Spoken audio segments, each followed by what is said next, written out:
Nyuma y'uko Rwanda na Congo bemeranyijwe ko imirwano igomba guhagarara hagati y'impande zishyamiranye mu burasirazuba bwa Repubulika iharanira Demukarasi ya Congo, M23 yasohoye itangazo rishimira abifuza ko amahoro yaboneka, ariko bibutsa ko imyanzuro batagizemo uruhare itabareba.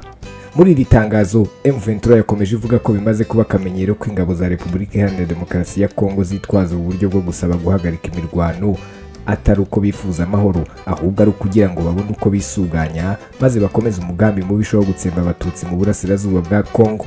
M23 yongeyeho ko tariki 7 Werurwe 2024 habayeho ubwumvikane bwo guhagarika imirwano ku mpande zombi, hakarebwa uburyo buboneye bwo gushaka ibisubizo by'ibibazo bafitanye mu mahoro. Gusa ngo ibyo ntibyubahirijwe kuko kuva icyo gihe kugeza ubu bakomeje guhangana n'ibitero bagabwaho n'ingabo za Kinshasa umunsi ku wundi. Aha M23 yavuze ko kwitabara byemewe n'amategeko kandi bakaba babikora bagamije kurengera ubuzima bw'abasivile uri mu kaga muri ako gace. M23 kandi yongeye kwibutsa ko inzira imwe rukumbi yo gushakira amahoro abatuye mu burasirazuba bwa Repubulika iharanira Demukarasi ya Congo ari inzira y'ibiganiro hagati ya M23 na leta ya Kinshasa, maze bagasasa inzobe bagamije gukemura ibibazo bihari bahereye mu mizi.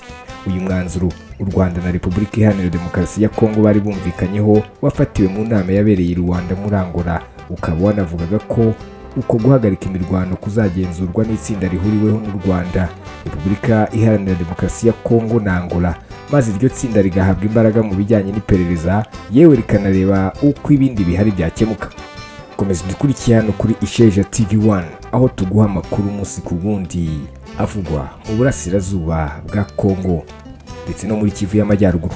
Kanda subscribe niba uri mushya kuri YouTube channel yacu ndetse no kuri iyo nzogera ya notifications kugira ngo nawe winjire mu muryango mugari w'abakurikira ibiganiro n'amakuru yacu tukugezaho.